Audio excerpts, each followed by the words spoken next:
ሰላም ሰላም ውድ የዩኒት ስኩል ቤተሰቦች፣ በዚህ ቻናል ትምህርቶችን በኦንላይን እያስተማርን እንገኛለን። የምናስተምራቸው ትምህርቶችም አማርኛ፣ እንግሊዘኛ፣ ሂሳብና ሌሎችንም ትምህርቶች በማስተማር ላይ እንገኛለን። ለመማር የምትፈልጉ ቤተሰቦቻችን ቪዲዮ ላይ ባስቀመጥነው ስልክ ወይም በኢሞ፣ በቴሌግራም፣ በዋትሳፕ በሌሎችም የሚዲያ አማራጮች ሃሎ ይበሉን፣ ይደውሉልን፣ ይማሩ። በዛሬው ትምህርታችን የቪዲዮአችን ደግሞ ይዤላችሁ የመጣው ሁሌም ልንጠቀምባቸው የምንችል የእንግሊዘኛ ንግግሮችን እንዴት በቀላል መንገድ አንብበን መተርጎም እንደምንችል እንማማራለን። ከእናንተ የሚጠበቀው ትምህርቱን ቪዲዮውን እስከ መጨረሻው ድረስ መከታተል ከቻላችሁ በእርግጠኝነት ጥሩ ነገር ታገኙበታላችሁ። ወደ ትምህርቱ እንሂድ። ኦኬ፣ እንግዲህ ከዚህ ጋር የምታዩቸው የተለያዩ የእንግሊዘኛ ንግግሮችን እንዴት በቀላል መንገድ ማንበብ እንደምንችልና ትርጉማቸውስ ምን እንደሆነ እንማማራለን። እንጀምር።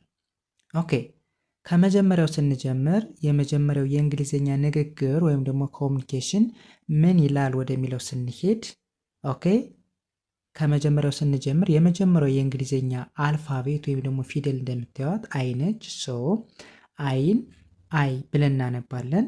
ኦኬ፣ ወደዚህኛው ስንሄድ ኤኤም ይላል። ኤኤምን ደግሞ በአንድ ላይ ምን ብለን ማንበብ እንችላለን? አም ተብሎ ይነበባል፣ ወይም ደግሞ አም የሚል ድምፅ አለው። ኦኬ፣ ወደዚህኛው ስንሄድ ኛውስ ምን ይላል? ቢኦን እንደ ቦ ማንበብ፣ ምክንያቱም ኦ ሚል ድምፅ አላት፣ አናባቢዋ ኦ ስለሆነች ማለት ነው። ስለዚህ ቢኦን ቦ ብለን እናነባለን።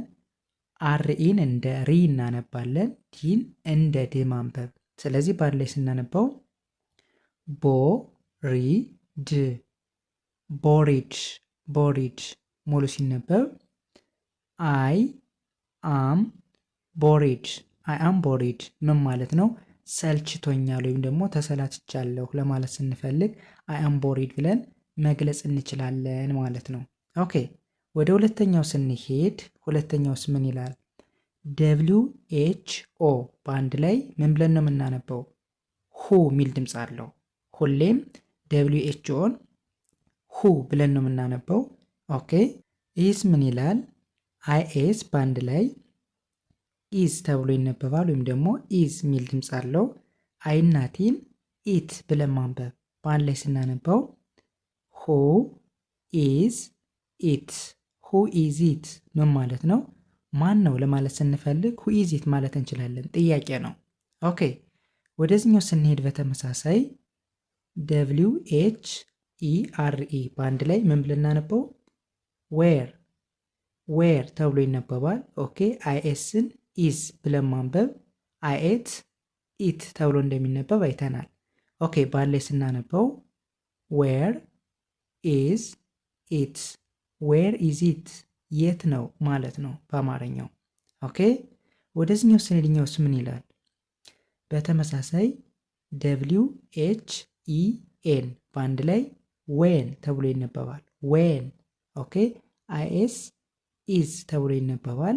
አይናቲ ኢት ብሎ ማንበብ። ስለዚህ በአንድ ላይ ዌን ኢዝ ኢት፣ ዌን ኢዝ ኢት መቼ ነው ማለት ነው። ከዚህ ጋር ጊዜውን ለመጠየቅ ስንፈልግ ነው።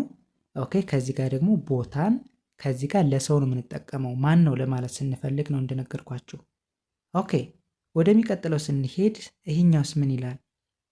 ደብሊው ኤች ኤ ቲ በአንድ ላይ ዋት ተብሎ ይነበባል። ዋት።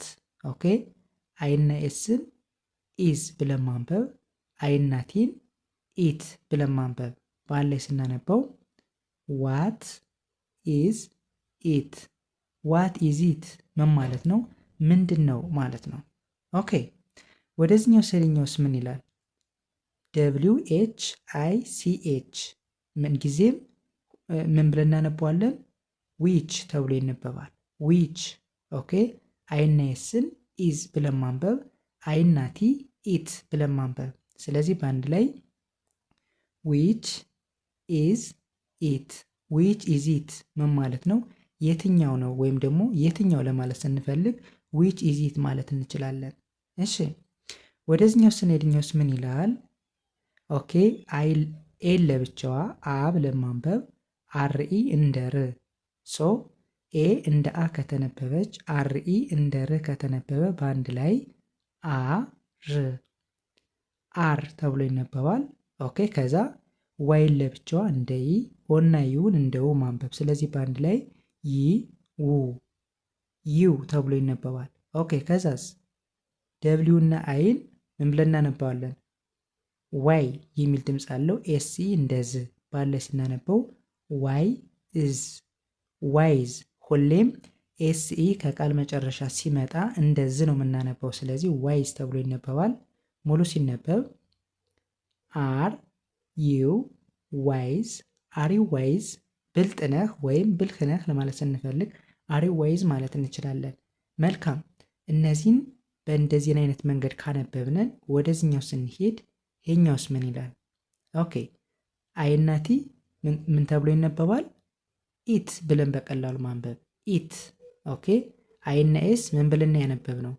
ኢዝ ብለን አንብበናል። ኦኬ ከዛ ኤም አይን ማይ ብለን ማንበብ ማይ። ማይ ስንል አይ የሚል ድምፅ አለ። ያ ማለት አይን አይ ብለን ያነበብናት ማለት ነው። ስለዚህ ኤም አይን ማይ እንላለን። ኤንኢን ን ብለን እናነባለን። በአንድ ላይ ማይ እን ማይን። ሙሉ ሲነበብ ኢት ኢዝ ማይን፣ ኢት ኢዝ ማይን የኔ ነው ማለታችን ነው። እሺ ወደዚህኛው ስንኛውስ ምን ይላል? ኦኬ ይሄ በጣም ቀላል ነው። ዲኦን ዶ ብለን እናነባለን። ኤንን እንደ ን ቲን እንደ ት።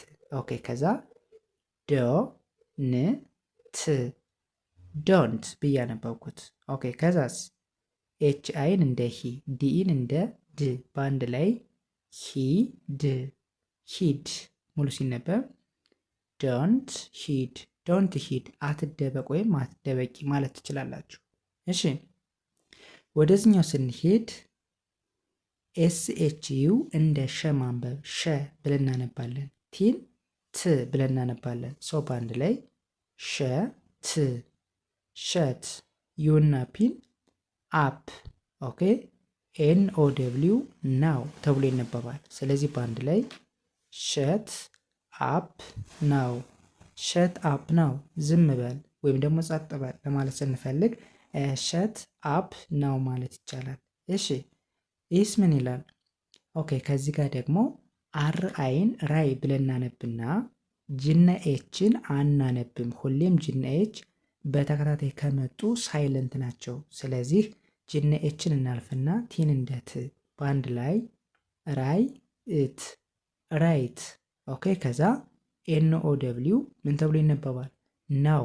ያ ማለት ኤንኦ እንደ ኖ ሳይሆን እንደ ና፣ ደብሊው እንደው። ስለዚህ በአንድ ላይ ና ው ናው ተብሎ ይነበባል። ሙሉ ሲነበብ ራይት ናው ራይት ናው በትክክል ማለት ነው። እሺ ይህስ ምን ይላል? ኦና ኤፍን በቀላሉ ኦፍ ብለን እናነባለን። ኦኬ ከዛ ሲኦን እንደ ኮ፣ ዩ ሳይለንት ነች፣ አርን እንደ ር፣ ኤስኢ እንደ ስ በአንድ ላይ ኮ ር ስ ኮርስ። ሙሉ ሲነበብ ኦፍ ኮርስ ኦፍ ኮርስ ስንል በእርግጠኝነት በትክክል እንደማለት ነው። እሺ ይህስ ምን ይላል? ኤፍኦን ፎ ብለን እናነባለን። አርን እንደ ር፣ ጂኢን እንደ ጊ፣ ቪኢን እንደ ቭ በአንድ ላይ ፎ ር ጊ ቭ ፎርጊቭ ፎርጊቭ። ኤምኢን እንደ ሚ በአንድ ላይ ፎርጊቭ ሚ ፎርጊቭ ሚ ይቅርታ እንደማለት ነው። እሺ ወደ መጨረሻው ስንሄድ ሲኦን እንደ ኮ ማንበብ፣ ኤምኢን እንደ ም በአንድ ላይ ካ ም ካም። ኦኬ ከዛ ኤችኢን እንደ ሂ፣ አርኢን እንደ ር በአንድ ላይ ሂ ር ሂር። ሙሉ ሲነበብ ካም ሂር ካም ሂር ማለት እዚህ ነይ ወይም ደግሞ እዚህ ና ለማለት ስንፈልግ ካም ሂር ማለት እንችላለን። ኦኬ እንግዲህ በዛሬው ትምህርታችን የቪዲዮችን ያየናቸው እንግሊዘኛ ላይ ሁሌም የምንጠቀምባቸው የእንግሊዘኛ ንግግሮችን እንዴት በቀላል መንገድ አንብበን መተርጎም እንደምንችል ተመምረናል። ሰው ከእናንተ የሚጠበቀው ትምህርቱን ወይም ቪዲዮን ሳሰለችሁ ሁሌም ፕራክቲስ ማድረግ ልምምድ ማድረግ ከቻላችሁ በእርግጠኝነት ጥሩ ነገር ታገኙበታላችሁ። በአጭር ቀን ውስጥ ጥሩ ለውጥ ማምጣት ትችላላችሁ። የዛሬ ትምህርታችን ወይም ቪዲዮችን ከዚህ ጋር እናቆማለን። ቀጣይ በሌላ ትምህርት ወይም ቪዲዮ እስከምንገናኝ ሰናይ ጊዜ ተመኘው። ሰላም።